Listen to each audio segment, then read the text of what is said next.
আসসালামু আলাইকুম, কি অবস্থা সবার? তো আজকে আমরা আমাদের ক্লাস 7 এর যে ফার্স্ট চ্যাপ্টারটা আছে ম্যাথের প্রথম অধ্যায় মূলদ ও অমূলদ সংখ্যা এই চ্যাপ্টারটা পড়বো, ঠিক আছে?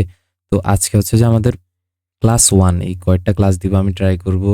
এখানে 1.1 তারপর 1.2 আছে তো তো ভালোই ক্লাস লাগবে। ধরো 1.1 এর উপর আমি 3টা ক্লাস দিব, 1.2 এর উপর 3টা ক্লাস দিব, এরকম করে নিব। তো আজকের ক্লাসে হচ্ছে যে পর্ব 1। এই ক্লাসে আমরা শুধু বেসিক নিয়ে আলোচনা করব, মানে আমাদের কিছু বেসিক জিনিস জানতে হবে, ঠিক আছে? কোনো বইয়ের অঙ্ক করব না, আমরা শুধু বেসিক জিনিস পড়াশোনা করব আজকে। তো শুরু করি, চলো। আচ্ছা, শুরু করার আগে তোমরা তো 7 উঠছো না, তো দেখো 7 এরকম একটা সাইন্টিফিক ক্যালকুলেটর কিনতে হবে আমাদেরকে, বুঝছি? নর্মাল ক্যালকুলেটর দিয়ে করতাম না আমরা। এখন যেহেতু আমরা বড় হয়েছি, আমাদের আরো কিছু বড় সড়ো কাজ করতে হবে, তো ওগুলোর জন্য আমাদেরকে এরকম একটা, এই যে উপরে লেখাটা দেখো 100 ms এর একটা সাইন্টিফিক ক্যালকুলেটর। এটা দেখতে এরকমই হয় বেশিরভাগগুলা। কয়েকটা আছে, যেমন এটা হচ্ছে ফার্স্ট এডিশন, তো সেকেন্ড এডিশনে কতগুলো 100 ms এর ক্যালকুলেটর আছে, ওগুলার কাজ সেম, হয়তোবা দেখতে ভিন্ন। যদি কেউ ওইটাও কিনে রাখো, কোনো প্যারা নাই, ঠিক আছে? এটা 100 থাকলে হবে, এই যে এখানে 100 লেখা না, এটা 100 থাকলে হবে। তো চলো আমরা শুরু করি। দেখো অধ্যায়ের নাম কি বলছিলাম? মূলদ ও অমূলদ সংখ্যা। মানে কি? আচ্ছা, এখানে দেখছো মূলদ সংখ্যা, অমূলদ সংখ্যা, তার মানে এগুলো নিশ্চয়ই সংখ্যা থেকে আসছে। আগে আমরা বুঝি সংখ্যা কি। সংখ্যার প্রকারভেদটা একটু জানতে হবে। দেখো সংখ্যা হচ্ছে যে মেইনলি দুই ধরনের। কয় ধরনের?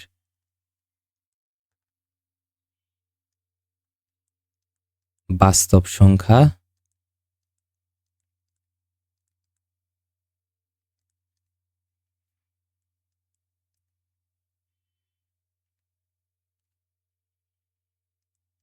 কাল্পনিক সংখ্যা।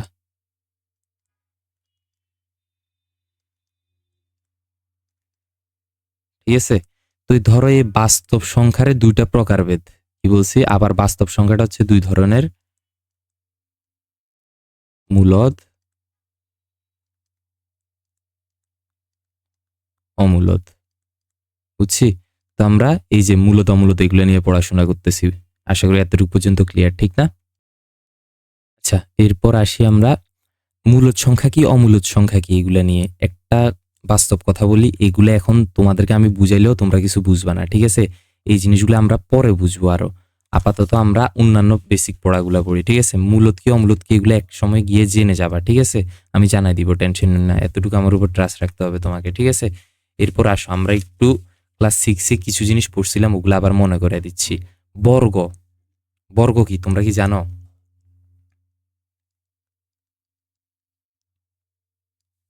দেখো আমি যদি বলি 2 এর বর্গ, 2 এর বর্গ মানে কি? 2 এর উপর স্কয়ার। এই যে দেখো 2 এর উপর 2 দিছি, এটা মানে কি 2 এর বর্গ। আমি যদি বলি 3 এর বর্গ, এটা মানে কি 3 এর উপর স্কয়ার 2 দিছি, ছোট করে 2 দিছি, এটাকে আমরা কি বলি? 3 স্কয়ার, ঠিক আছে? আমি যদি বলি 4 এর বর্গ, তাহলে এটা মানে কি 4 স্কয়ার। আচ্ছা, এতটুকু পর্যন্ত আশা করি সকলে বুঝছি, ঠিক না? এখন দেখো 2 স্কয়ার মানে কি? তোমরা এই জিনিসগুলো কিন্তু পড়ে আসছো, না বুঝলেও সমস্যা নাই, ভুলে গেলেও সমস্যা নাই, আমি মনে করাই দিচ্ছি। 2 স্কয়ার মানে হচ্ছে যে, এই যে দেখো স্কয়ারটা কার উপর? এই যে 2 এর উপর না? তাহলে এটা 2 বার গুণ। বুঝছি এতটুক? এই যে দেখো স্কয়ারটা কার উপর? 3 এর উপর না? তাহলে এই 3টা 2 বার গুণ। তাহলে 4 স্কয়ার মানে কি? 4 গুণ 4। বুঝছি জিনিসটা?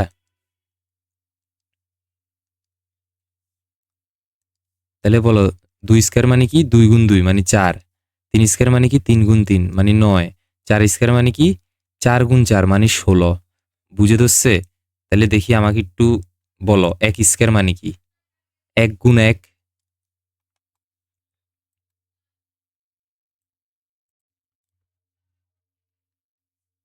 এই যে দেখো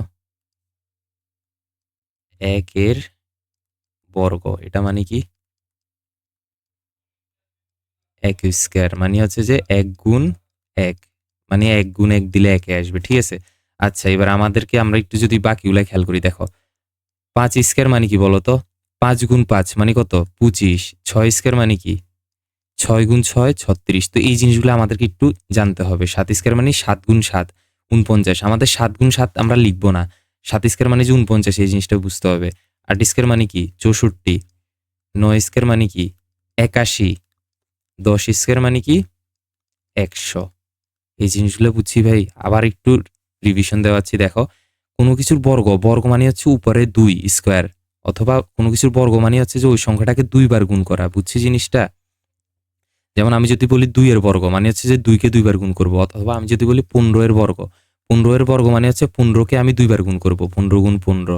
এটাকে আমি চাইলে অন্য ভাষায় লিখতে পারি যে 15 স্কয়ার। 15 স্কয়ার মানেও ওই 15 গুণ 15, ঠিক আছে? তো 15 এর বর্গ মানে কি 15 গুণ 15 করব, গুণ করলে যেটা আসে ওইটা। যেমন ক্যালকুলেটর নাও, আমার কাছে তো ওই সায়েন্টিফিক ক্যালকুলেটরটা পিসিতে নাই, এইজন্য আমি দেখাইতে পারতেছি না। তো তোমরা তোমাদের ক্যালকুলেটরে 15 গুণ 15 করবা, দেখবে 225 আসবে। তাহলে 15 এর বর্গ কত? 225। এভাবে করে বের করতে পারবা না? ক্যালকুলেটর কিন্তু আছে, তোমরা ক্যালকুলেটরে বের করতে পারবে এইসব গুণ টুন এখন এগুলা, ঠিক আছে? আচ্ছা, তো আশা করি বর্গ মানে বুঝছি, ঠিক না? এইভাবে অনেক বর্গ আছে, যত সংখ্যা আছে সবগুলার বর্গ আছে, আমরা তো আশা করি বের করতে পারবো, ঠিক না? কিন্তু 1 থেকে 10 পর্যন্ত এগুলো একটু মুখস্থ রাখবো। এগুলো নাম তো আমাদের জানা আছে, আমরা ইজিলি মুখস্থ করতে পারবো। 5 স্কয়ার মানে 5 গুণ 5 25, এই 7 স্কয়ার মানে 7 7 49, এরকম তো মনে থাকবে আশা করি, ঠিক না? এতটুকু পর্যন্ত বুঝছি আমরা। এই জিনিসগুলো বোঝা কিন্তু অনেক ইম্পর্টেন্ট। আমাদের মেইন অঙ্কে যাওয়ার আগে আমাদেরকে আগে এইগুলো ক্লিয়ার হইতে হবে, ঠিক আছে? আচ্ছা, এবার আসো, বর্গ যদি বুঝি, এরপর আমরা আরেকটা টপিকে যাই। বর্গমূল কি? বর্গমূল এই শব্দটা, এটা কি ইংলিশে বলে রুট? কি বলছি দেখো, বর্গমূলের চিহ্ন, এখান দিয়ে লিখি।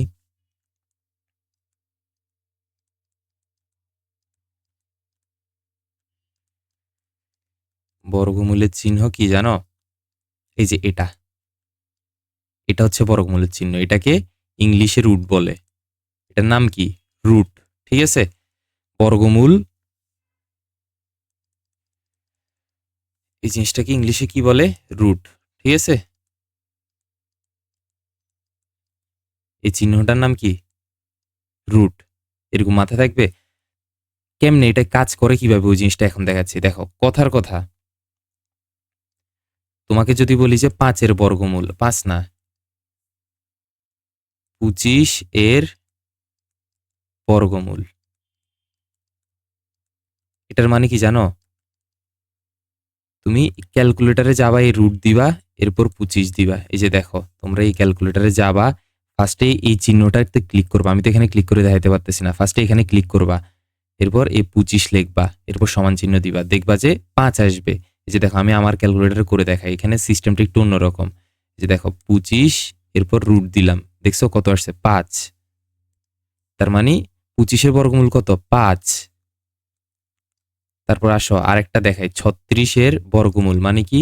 Root over 36। আমি যদি চাই এটা ক্যালকুলেটর করি, এই যে দেখো, 36 দিলাম রুট, এই যে এটা হচ্ছে আমার এখানে রুটের চিহ্ন, 6 আসছিল, ঠিক না? আবার দেখো, তুমি কিন্তু কিভাবে দিবা, তোমার ক্যালকুলেটরে ফার্স্টে এখানে ক্লিক করবা, এরপর 36 লিখবা, এরপর সমান সমান দিবা। আমার ক্যালকুলেটরের সিস্টেম আলাদা, ঠিক আছে? এটা এটা নর্মাল ক্যালকুলেটর। তো দেখো, 36 রুট দিলে 6 আসতেছে, ঠিক আছে? তাহলে বলো, এই 36 এর বর্গমূল কত? 6। সেম ভাবে আমি আরো কিছু এক্সাম্পল দেখাই। ধরো 100 এর বর্গমূল মানে কি? Root over 100। এবার রুট ওভার 100 দিয়ে দেখি কত আসে। দেখছো 10 আসছে। তো ফার্স্টে এতটুকু পর্যন্ত বুঝছো? এখন দেখো, আমি কেমনে বুঝবো যে এটার অ্যান্সার 5, এটার অ্যান্সার 6, এটার অ্যান্সার 10? মানে রুট ওভার 36 যে 6, রুট ওভার 25 যে 5, এগুলো আমি বুঝছি কেমনে? বা ক্যালকুলেটর ছাড়া আমি কেমনে বুঝবো? দেখো, কোনো কিছুর বর্গমূল করতে বলা মানে কি জানো? মনে করো তোমাকে কোন একটা সংখ্যার বর্গমূল বের করতে বলছে, যেমন 49। তুমি এটার বর্গমূল বের করতে বলছে না? তুমি করবা কি? এমন সংখ্যা খুঁজবা, এমন কোন সংখ্যা কি আছে যেটা দিয়ে এটাকে 2 বার গুণ করা যাবে। দেখো তো, যেমন 49কে যদি আমি 7 গুণ 7 লিখি, তাইলে 49 পাই যাচ্ছি, মানে অ্যান্সার হচ্ছে 7। বুঝছো? 49-এর বর্গমূল হচ্ছে 7। তোমাকে আরেকটা এক্সাম্পল দিই, 64। এমন একটা সংখ্যা খুঁজো যেটাকে 2 বার গুণ করলে 64 হয়। 8 8 64, তাহলে এটার 64-এর বর্গমূল মানে হচ্ছে 8। এভাবেও চিন্তা করতে পারো, ঠিক আছে? আচ্ছা, তো এইভাবে আমরা যে কোনো সংখ্যার বর্গমূল বের করতে পারবো। ফর এক্সাম্পল দেখো কেউ যদি আমাকে বলে যে 2 এর বর্গমূল বের করো, √2 দিবা ক্যালকুলেটর, এই যে 1.41421 এরকম আসছে, ঠিক আছে? এরকম অনেকগুলা বর্গমূল বের করতে পারবা। ধরো কথার কথা 10 এর বর্গমূল মানে কি √10। এটা একটু করি দেখো তো। দেখো এমন কোনো সংখ্যা কিন্তু নাই যেটা দিয়ে বরাবর গুণ করলে মানে 2 বার গুণ করলে 10 হয়। আছে এমন করে, যেরকম মনে করো 5 আর 5 গুণ করলে 25 হচ্ছে, তারপর 36 এর বেলায় 6 আর 6 গুণ করলে, এমন কোনো সেম সংখ্যা আছে যে দুটো গুণ করলে 10 হয়? নাই। 5 গুণ 2 দুটোটা তো আলাদা, ঠিক আছে? সেম না, সেম সংখ্যা আছে নাই, কিন্তু দশমিক আছে। আমি দেখাই একটু, দেখো আমরা যদি √10 করি, এই যে 3.166 সামথিং আসবে, 3.1622, এটা জীবনেও শেষ হবে না। এই যে দেখো এখানে অনেকগুলো আছে 2277, মানে হচ্ছে এই সংখ্যাটা যদি আমি 2 বার গুণ করি, এরকম অনেকগুলো আছে এখান দিয়ে আরো, এই পুরাটা সংখ্যাটাকে যদি আমি 2 বার গুণ করি তাহলে আমি এই √10 পাবো, বুঝতে পারছি, বা 10 পাবো।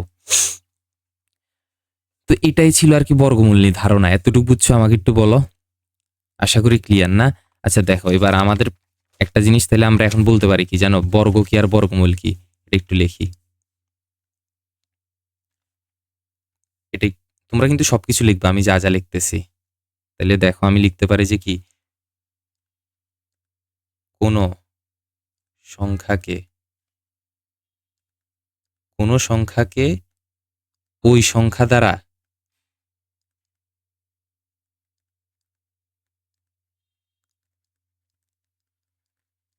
গুণ করলে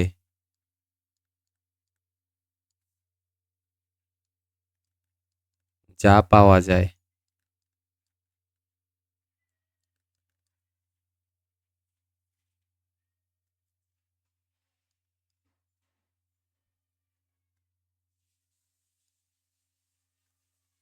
গুণ করলে যে গুণফল পাওয়া যায়, যা মানে কি, গুণ করলে তো তুমি গুণফলে পাবা, তো একটু শুদ্ধ ভাষায় লিখতেছি, কোনো সংখ্যাকে ওই সংখ্যা দ্বারা গুণ করলে যে গুণফল পাওয়া যায়।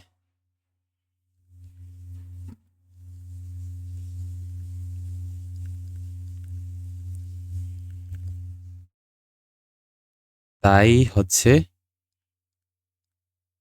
ওই সংখ্যার বর্গ।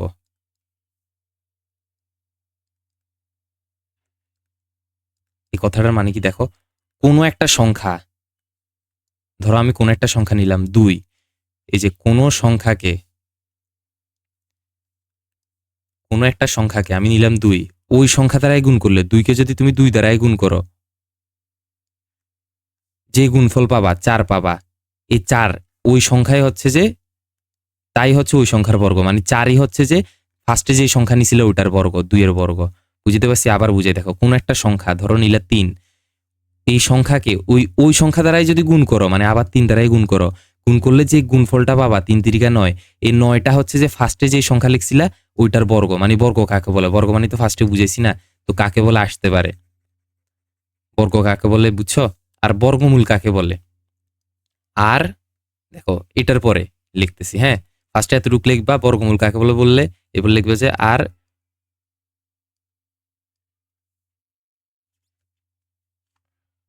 সংখ্যাটি হচ্ছে ওই সংখ্যা মানে কোনটা, যে ফার্স্টে যে সংখ্যাটা নিছি, যেমন এখানে বলছি কি 2 গুণ 2 সমান সমান 4, মানে কি এখানে এটার মানে হচ্ছে যে 2 এর বর্গ 4, ঠিক আছে? এরপর ওই সংখ্যাটা মানে কোন সংখ্যা, 2, ওই সংখ্যাটি,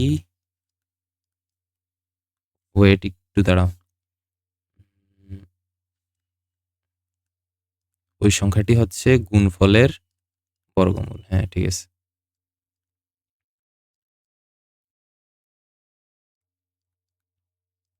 তাহলে বর্গমূল মানে কি দেখো, বর্গ মানে তো বুঝছো, ওই সংখ্যাটি মানে কি দেখো, এই যে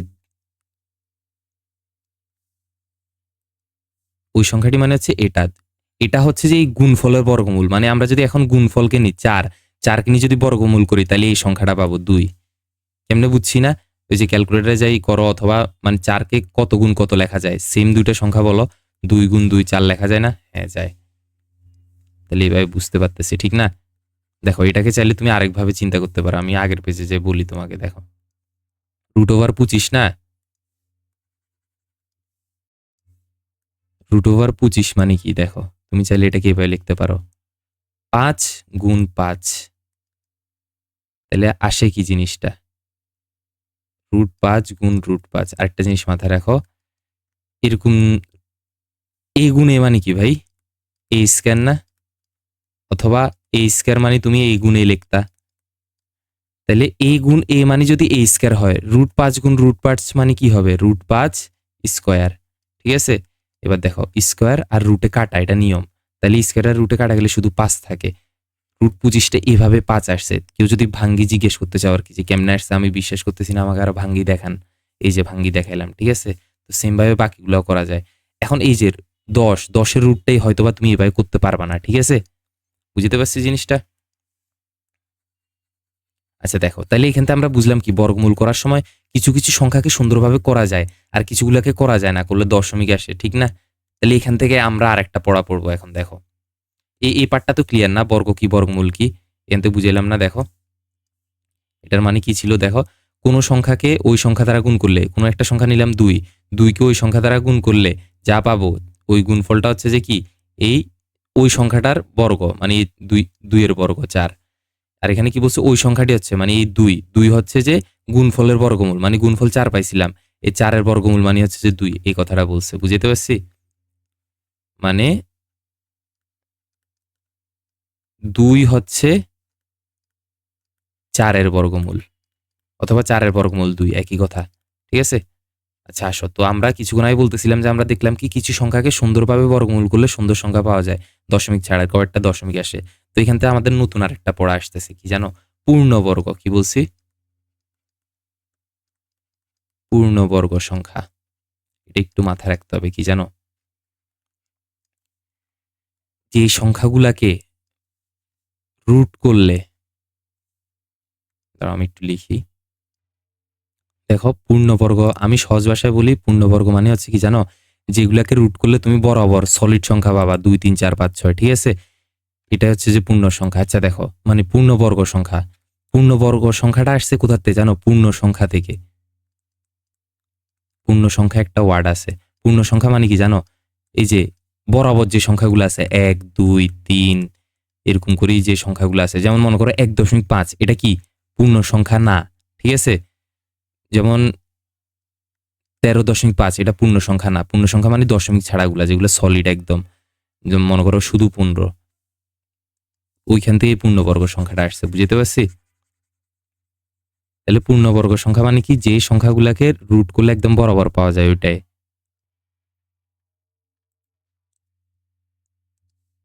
খেয়াল করো, 1 স্কয়ার মানে কি বলতো, 1 গুণ 1 মানে 1।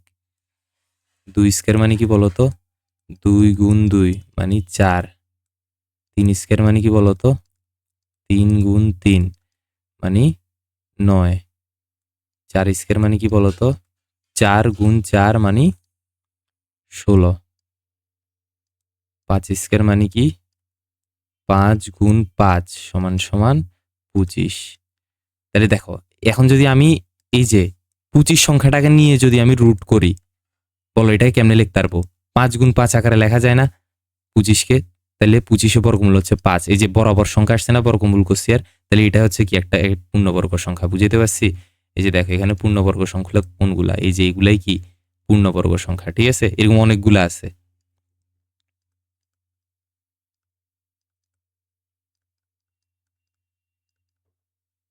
ধরো কথার কথা, এখান দিয়ে তোমার 6 স্কয়ার আছে 36, 7 স্কয়ার আছে 49, 8 স্কয়ার আছে 64, 9 স্কয়ার আছে 81, 10 স্কয়ার আছে 100।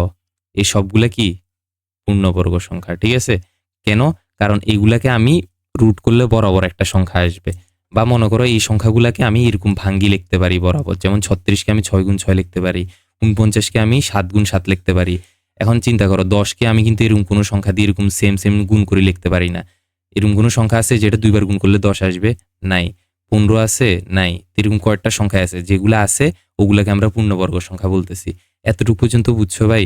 আমার আজকের মোটামুটি মানে আমাদের বেসিক পড়া অলমোস্ট শেষ, আর হালকা একটু পার্ট আছে, এগুলো তোমরা জানো। যেমন এখন আমরা হচ্ছে যে মৌলিক সংখ্যা নিয়ে পড়বো। মৌলিক সংখ্যা মানে কি জানো না ভাই?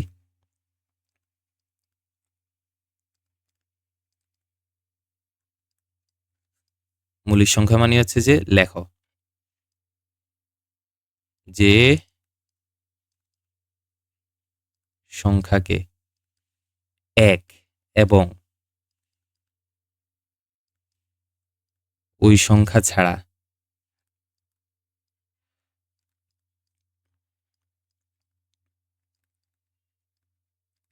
অন্য কোনো সংখ্যা দিয়ে ভাগ যায় না,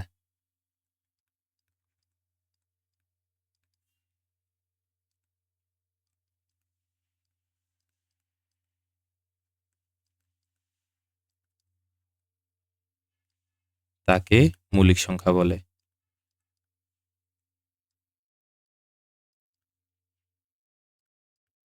যেমন দেখো তো ভাই, যদি একটা সংখ্যা বলি 10, দেখো আমি বলতেছি একটা সংখ্যা নিবা যে সংখ্যাকে এক এবং ওই সংখ্যা ছাড়া, যেমন 10কে কিন্তু চাইলে 1 দিয়ে ভাগ করা যায়, 10 ভাগ 1 10-এ আসবে। অথবা ওই সংখ্যা, দেখো যে সংখ্যাকে এক এবং ওই সংখ্যা ছাড়া, মানে 10 নিলাম, 10কে এক এবং ওই সংখ্যা মানে 10 দিয়ে ভাগ করলাম, 10 দিয়ে ভাগ করলে 1 আসবে। ঠিক আছে, এই দুটা যে কোনো সংখ্যার ক্ষেত্রে ভাগ করা যাবে। কিন্তু দেখবো যে কি জানো, যে সংখ্যাটা নিব ওই দুটাকে, এই দুটা ছাড়া আর কোনো সংখ্যা দিয়ে ভাগ যায় কিনা। যেমন 10কে 2 দ্বারা ভাগ যায়, 10 ভাগ 2 কত আসবে? 5। ঠিক আছে, 10 ভাগ 2 আসবে যে 5। তাহলে এটা কি মৌলিক সংখ্যা না। আমাকে খুঁজতে হবে এমন এমন টাইপের সংখ্যা যেগুলোকে এক আর ওই সংখ্যা ছাড়া অন্য কোনো সংখ্যা দিয়ে ভাগ যায় না। যেমন দেখো 5, 5কে তুমি কত দিয়ে ভাগ করতে পারবা বলো? কোনো সংখ্যা দিয়ে ভাগ করতে পারবা না, খালি 1 আর 5 ছাড়া আর কোনো সংখ্যা দিয়ে ভাগ করতে পারবা না, ভাগ যাবে না, দশমিক আসবে। ঠিক আছে, তো এটাই হচ্ছে মৌলিক সংখ্যা। তো এরকম কে কে আছে দেখো, আমরা শুরুর থেকে যদি যাই, তুমি দেখতে পারো যে 2 আছে, ঠিক আছে, 3 আছে, 2কে কোনো সংখ্যা দিয়ে ভাগ যায় না 1 আর 2 ছাড়া, 3কেও সেম। 4, একটা জিনিস মাথায় রাখবা, 2 বাদে যত জোড় সংখ্যা আছে কোনোটা মৌলিক না, সব জোড় সংখ্যাকে হচ্ছে যে 2 দ্বারা ভাগ যায়, এটা মাথায় রাখবা। মনে করো একটা জোড় সংখ্যা 26, এটাকে কি 2 দ্বারা ভাগ যায়, বুঝছো? এটা শিওর। আচ্ছা, আর জোড় সংখ্যা চিনবা কেমনে? মনে করো অনেক বড় একটা সংখ্যা, এটা অনেক বড় না, এটা জোড় নাকি বিজোড় কেমনে চিনবা? সবার লাস্টের অঙ্কে যাবা, সবার লাস্টের সংখ্যায় যাই দেখবা এটা কি, সবার লাস্টের জায়গায় যদি 0, 2, 4, 6, 8 এই এই 4টা থাকে, মানে এই 5টা যদি থাকে সবার লাস্টের জায়গায়, তাহলে এটা কি জোড়। বুঝছি, এটা জোড় হইলে পুরোটাও জোড়। যেমন দেখো 1, 9, 7, 2, 5, এটা কি জোড় না বিজোড় বলো? লাস্টের অঙ্কে কি আছে? 5। আমি বলছি কি লাস্টের অঙ্কে 0, 2, 4, 6, 8 থাকলে পুরো সংখ্যাটা জোড়। তো এখানে তো নাই, 5 আছে, তাহলে এটা কি জোড় না, পুরো সংখ্যাটা জোড় না। 1, 9, 7, 2, 5 এটা জোড় না। যদি এরকম থাকতো লাস্টে 0, তাহলে জোড়, এই পুরোটা কি জোড়, পুরো সংখ্যাটা। বুঝতে পারছি? তো মাথা রাখতে বলছিলাম কি, যে কোনো জোড় সংখ্যা মৌলিক না, 2 বাদে।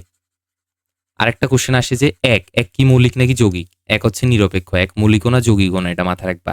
একটা হচ্ছে মৌলিক সংখ্যা, যেগুলো মৌলিক ওগুলা তো চিনছ, আর যেগুলো মৌলিক না ওগুলা যৌগিক।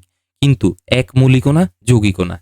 আচ্ছা, এবার একটা মৌলিক সংখ্যা চার্ট বানাই দিই, দেখো কি চার্ট আছে। উম, 1 থেকে 10,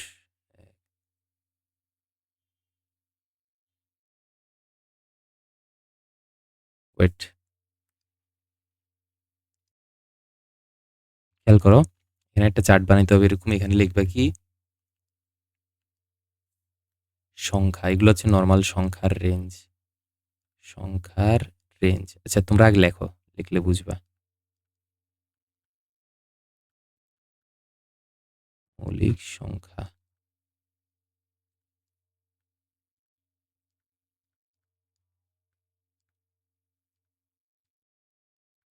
আচ্ছা দেখো রেঞ্জ মানে কি বলছি যে, মনে করো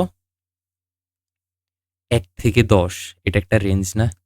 হ্যাঁ, 1 থেকে 10-এর মধ্যে কয়টা মৌলিক সংখ্যা আছে আমরা একটু দেখি। এক মৌলিক না, ফার্স্টে বলছি এক মৌলিক না যৌগিক না। 2 কি মৌলিক নাকি যৌগিক? মৌলিক, কারণ 2কে 1 আর 2 ছাড়া আর কোনো সংখ্যা দিয়ে ভাগ যায় না। 3কেও সেম, 1 আর 3 ছাড়া কোনো সংখ্যা দিয়ে ভাগ যায় না। 4 তো জোড়, তাহলে এটা মৌলিক না। 5 হচ্ছে যে 1 আর 5 ছাড়া কোনো সংখ্যা দিয়ে ভাগ যায় না, তাহলে এটা মৌলিক। 6 তো জোড়, তাহলে হবে না। 7 কেও কোনো সংখ্যা দিয়ে এরকম ভাগ যাচ্ছে না। 8 জোড়, হবে না। 9 কে 3 দিয়ে ভাগ যায়, তাহলে হবে না। 9ও মৌলিক না। 10 তো জোড়, তাহলে এই 4টাই সংখ্যা, তাহলে কয়টা আছে? 4টি। তারপর যদি বাকিগুলা এভাবে বের করি, দেখো 11 থেকে 20 কয়টা আছে বলো তো? দেখি, চেক করি আমরা ফার্স্টে এখন কয়টা। 10, আচ্ছা সরি 11 থেকে শুরু। 11কে কোনো সংখ্যা দিয়ে ভাগ যায় না। তারপর দেখো 12 জোড়, হবে না, মৌলিক না। 13 আছে, 13কে কোনো সংখ্যা দিয়ে ভাগ যায় না। তারপর দেখো 14 জোড়, হবে না। 15কে 3 দ্বারা ভাগ যায়, 5 দ্বারা ভাগ যায়, হবে না। 16 জোড়, হবে না। 17, হ্যাঁ 17 কোনো সংখ্যা দিয়ে ভাগ যায় না, বুঝছো? তারপর 18 জোড়, হবে না। 19, এটা মৌলিক।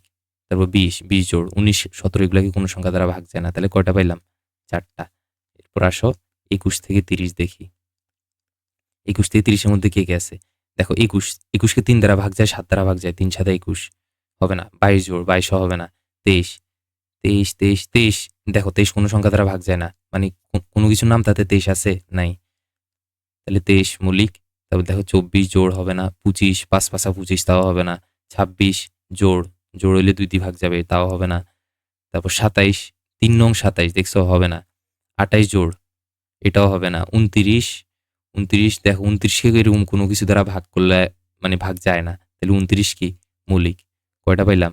2টা। তারপর আরো দেখো 31 থেকে 40, এখানে একটু খুঁজি। দেখো এই 31কে কোনো সংখ্যা দ্বারা ভাগ যায়, একটু ভাবি দেখো তো, কোনো কিছুর নাম তাতে 31 আছে নাই, 31 একটা মৌলিক সংখ্যা।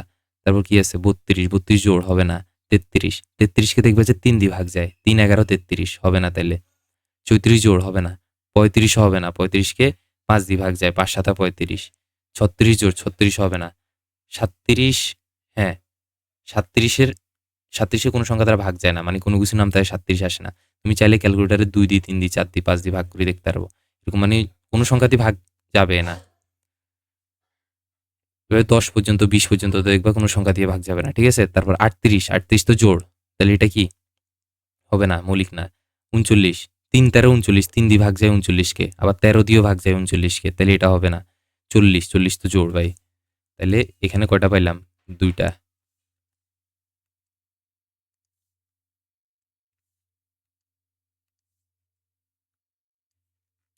এইভাবে আমি বাকিগুলো লিখে নিচ্ছি, ঠিক আছে।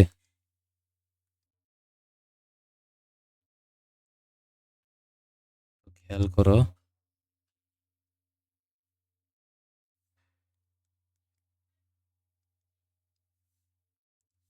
এই 4টা তুলি ফেলো, হ্যাঁ ঠিক আছে, আশা করি। আচ্ছা এখান দিয়ে 37 হবে ওই সময় মুছার সময়। তো খেয়াল করো, এখানে 1 থেকে 100-এর মধ্যে কোন জায়গায় কয়টা আছে এগুলো লিখে রাখছি, এগুলো কি সব মুখস্থ করতে হবে? না, বাট এগুলো কাজে আসবে, তো অ্যাটলিস্ট তুমি এগুলো একটু মাথায় রাখিও, যে 1 থেকে 10-এর মধ্যে যে এগুলাই মৌলিক সংখ্যা, এগুলো যেন তোমাকে এভাবে খুঁজি বাইর না করতে হয় নেক্সট বার, ঠিক আছে।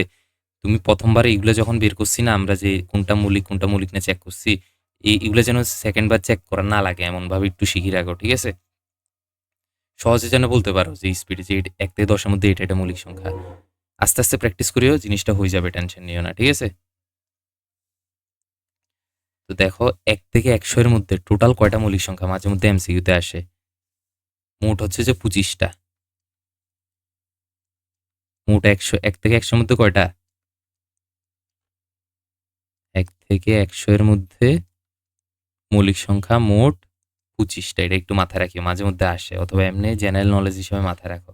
এই আজকের পড়া এতটুকু ছিল, ঠিক আছে। আমরা কি পড়লাম? এই যে সংখ্যার মধ্যে মানে অধ্যায়ের নাম মূলত এগুলো পরে বলবো বলছি। আমরা বর্গ কি এটা শিখলাম, কোন সংখ্যার বর্গ কেমনে করে, ওই সংখ্যাকে 2 বার গুণ করলে যেটা পাওয়া যায়, ঠিক আছে, ওইটাই বর্গ। বর্গের চিহ্ন দেখলাম, ঠিক না? যে 5-এর বর্গ মানে কি? 5 স্কয়ার, মানে 5 গুণ 5 সমান মানে হচ্ছে 25। তোমাকে ডাইরেক্ট এটা মাথায় রাখতে হবে, 5 স্কয়ার মানে 25। 10 স্কয়ার মানে কি? 10 গুণ 10 100, এভাবে মাথায় রাখতে হবে। তো বর্গমূল হচ্ছে যে কাইন্ড অফ বর্গের উল্টা, ঠিক আছে, এভাবে মাথায় রাখতে পারো। তারপর কাকে বলে এগুলা লিখলাম। তারপর পূর্ণবর্গ, যেগুলা মানে পূর্ণবর্গ সংখ্যা মানে কি? যেগুলা বর্গমূল করলে বা রুট করলে বরাবর সংখ্যা আসে ওগুলা। তারপর মৌলিক সংখ্যা। এই আজকে এতটুকু পড়া, কালকে নেক্সট ক্লাস থেকে আমরা হচ্ছে যে মেইন বইয়ের যে অঙ্কগুলা আছে ওগুলা করবো, ঠিক আছে। ওকে, আল্লাহ হাফেজ।